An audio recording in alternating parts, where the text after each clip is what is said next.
I'm ex-forces and I got introduced to time management very early on.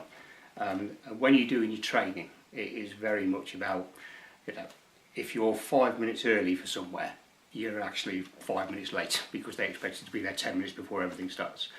And it used to really wind me up, I have to say.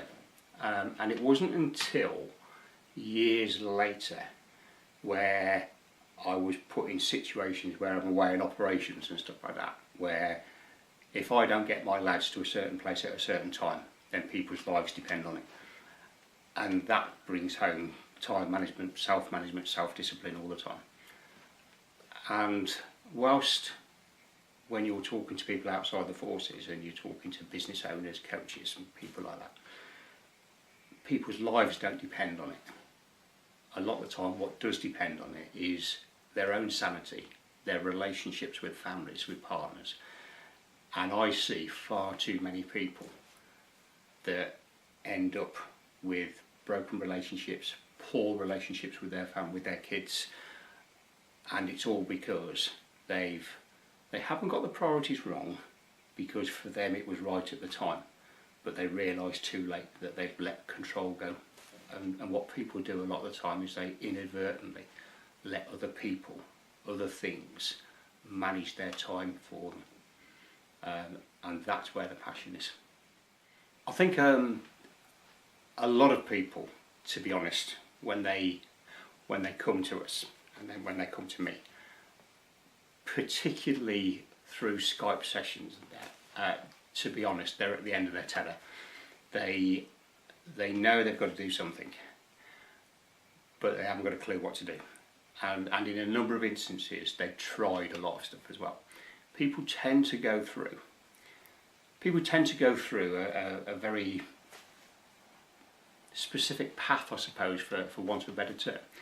They'll start off, and particularly this is particularly for small business owners. And when I say small business owners, this is mums that work at home trying to get a business off the ground. It's dads that are out, and so it's the whole sort of range of small businesses.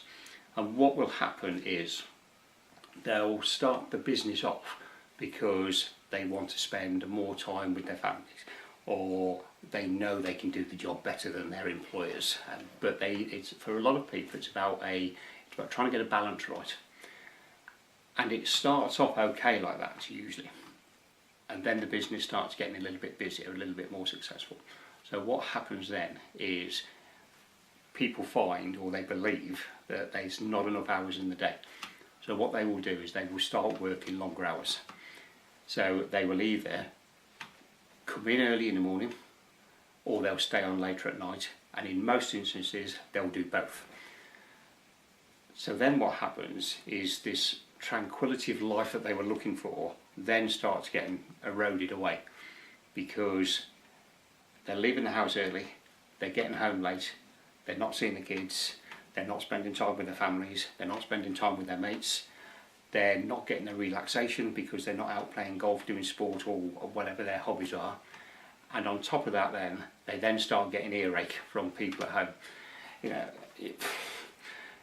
if you need to spend more time with us, if you thought as much about us as you do that business, we'd be all right. And it slowly starts rolling. So then what happens is they realise and they say to themselves, right, okay, I've got to get this under control.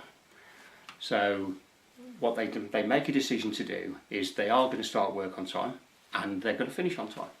And a lot of the time they do. But then the work still has to be done. So they end up taking it home with them. So they're at home in the evening with the family around them, they're watching television or something, and they might have an evening meal together.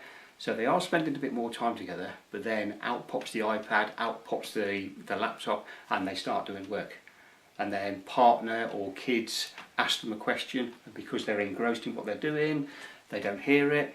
If you don't only just listen to us, blah, blah, blah, and they get the same thing again. So then what happens is people then say, right, okay, same thing again, I've got to get this sorted. So what they do then is they still take work home, but they never get it out of the briefcases or the cases or whatever. So they end up with very well travelled business documentation that never sees the light of day. And when it gets to that point, people invariably throw their arms up in the air, and that's when they come to me. So in terms of time management, people might not necessarily think it's time management, but they are ready to be, they're ready to discuss it with somebody. What I tend to find with people when I'm talking to them is that they are invariably doing a lot of good stuff, but it's just become so overwhelmed and they need somebody to talk it through with them, and it's almost, what you tend to find with people is they can't see the wood for the trees, and I help them do that. So I help them take that step outside the forest, step outside the wood, and say, right, okay, look, what have we got? And this is what you're doing, which is really well, but actually you're trying to do this stuff here and it's never going to suit your thought processes, your thought patterns.